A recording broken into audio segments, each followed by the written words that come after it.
నీలాగా ద్రౌపదుంటే ధర్మరాజు జూదరిగా పేరుందునా భరతన యుద్ధమునకు తావుండునా లోకమంటూ లేనివాడు లోకమందు ఉండబోడు ఏ ఒక్కడు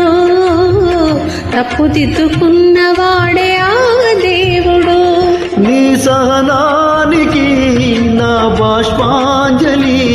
నీ హృదయానికి ఇది పుష్పాంజలి ఏ దేవుళ్ళు దిగి వచ్చి దీవించినారో నోము పండెను